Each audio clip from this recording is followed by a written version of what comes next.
Hi guys! So for today's video, another exciting lip swatch and wear test. Ito ang ating i-wear test. This is the Careline Stain With Me lip stain. So ang claim nila is it's ultra pigmented, long wearing, and mask proof. So before I go into the swatches, very quick review muna tayo. So una sa lahat, ito yung packaging na makukuha nyo pag binili nyo siya. It contains 6 ml of product, and then ito yung nasa loob. Acrylic yung lalagyan, kind of frosted, and then ito yung title, and then that's basically it. And then sa baba, andun yung pangalan ng shade. And then when you open it, ito yung doe foot applicator. Kinda interesting yung shape kasi it's parang pa-S-ish shape. Para alam mo yun, it's really going to fit your lips. So, formula-wise, yung consistency niya is para siyang jelly type. Hindi siya sobrang labnaw, hindi rin siya like super lagkit. Parang jelly stain. It's not gonna run, pero it's really going to stick on your lips. Tapos, hindi siya parang liquid lipstick na naka on top of your lips lang. It's like a stain na parang magbe-blend, magme-melt into your lips. Ngayon, ang tanong, totoo ba yung claims nila, ultra pigmented, long wearing, and mask proof? Well, dun sa ultra pigmented, it is very pigmented, pero yung opacity niya, it's more on the, siguro mga 80 out of 100%.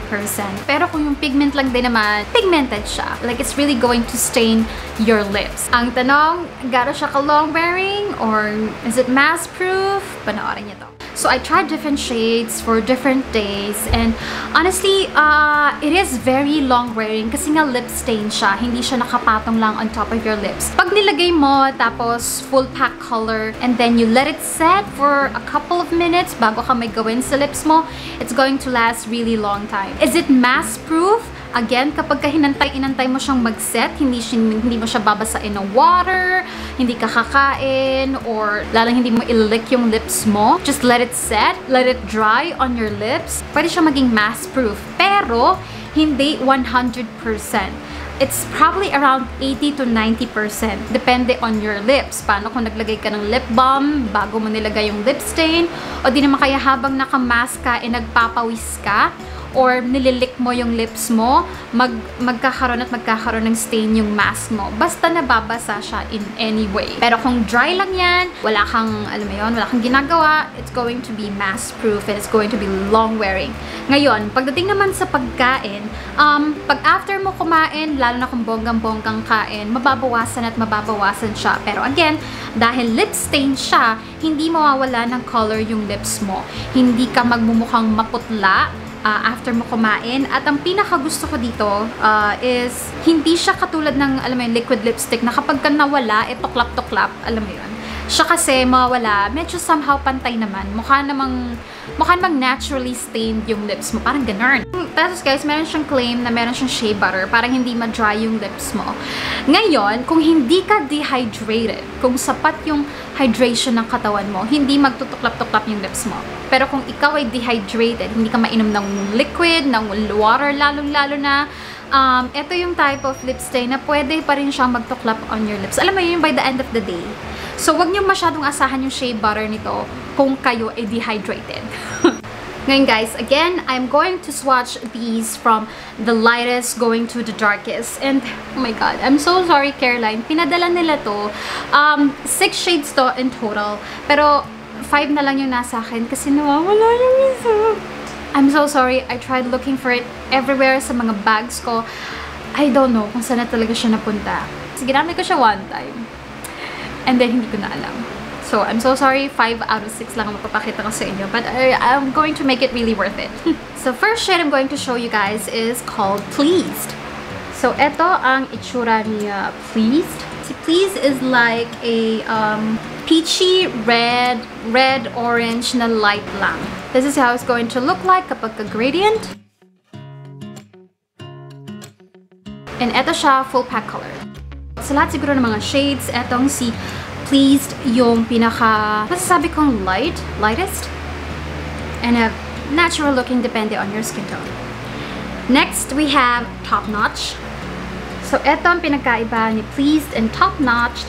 Parehas silang nasa red-orange family. Ang pinagkaiba, mas deeper. Etong si Top Notched. This is Pleased and this is Top Notched. I hope you can see. This is Top Notch Gradient. And this is Top Notch Full Pack Color.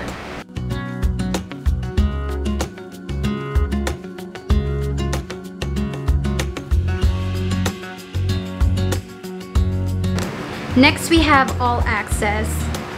This is All Access. And you guys, kung titignan mo, parang, ano pinagkaiba nyo sa first two shades? Parang super lapit. The thing is, etong si All Access, it's a combination of red, orange, and pink. I don't know kung makikita nyo sa camera, pero in person, this is a combination of red, orange, with a little bit of pink. For me, in my observation. This is All Access ng gradient. It seriously looks the same as the previous shade. Kasi nga, magkakatalo kapag full pack color na. And depende pa sa shade ng skin tone mo. Honestly, ang lapit ng color ni Top Notch kay All Access.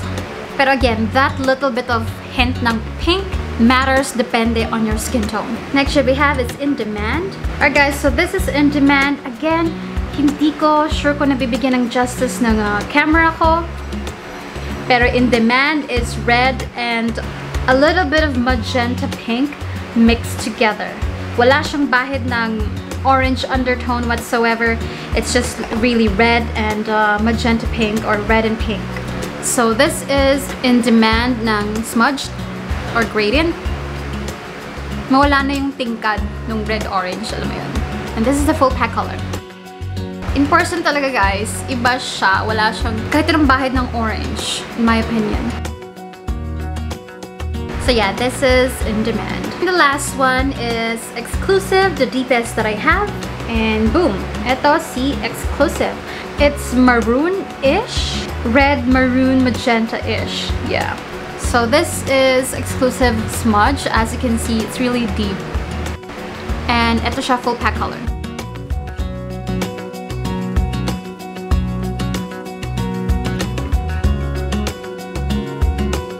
Alright guys, so yun na lahat ng 5 out of 6 shades. I'm really sorry, hindi ko mahanap si VIP. Yun yung shade na nawawala sa akin. Pero sana kahit paano nabigyan ko kayo ng idea ano yung difference ng mga shades. Kasi sa photos na nakikita ko online, lalo na sa Lazada ng Careline, parang magkakamukha. Pero ayan, sana na-explain ko ng maayos ano yung difference nila. And ang isa pa pala maganda dito, probably because of the shea butter. It's a tint na merong a little bit of sheen. Alam mo yung parang mukha lang hydrated yung lips mo. Hindi siya yung parang tint na like, you know, dry. Do you see the sheen? Isa yun sa mga nagustuhan ko. And honestly guys, for 165 pesos, panalo na to. Pero, hindi mo naman kailangan kunin lahat ng shade. Alam mo yun, just get the shade depende on your skin tone, kung ano yung bagay sa'yo.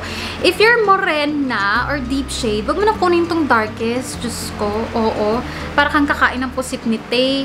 Oh, dito ka na sa mga lightest, ganyan-ganyan. Ako kasi, personally, I like Exclusive.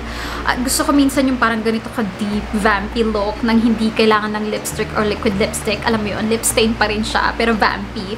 So, I like Exclusive. And then, I would probably, the next shade I'm going to get is yung etong pangalawa, si Top Notch. Oo, kasi for me, in my skin tone, it has the right balance of red, red-orange, or maybe we can go for the one in the middle. Para red, red-orange, pero may pink na rin. Alam mo yun, para medyo kahit paano flexible siya. Basta, ikaw na pumili, depende on your skin tone, your preference. Pero for 165, sulit na sulit siya for me. It's pigmented. It is long wearing for as long as it can. Depende kung paano ka kumain. Baka mamaya magbubulalo ka. Yun mo yung masebo. Asahan mo, mawawala at mawawala siya. Tapos pag ikaw pa kumain, alam mo yung pag gagaling-ganan. Asahan mo dahil, Diyos ka, mababawasan at mababawasan talaga siya. Mask proof, again, 80 to 90% siya for me. May tendency siyang mag-iiwan pa rin siya ng stain on your mask kapag ka moist yung loob ng mask mo pag nagpapawis ka and everything. Pero yeah, I do recommend that you try yung Stain With Me. Plus meron siyang doe foot applicator so hindi siya ganun ka, alam mo yun, makalat gamitin.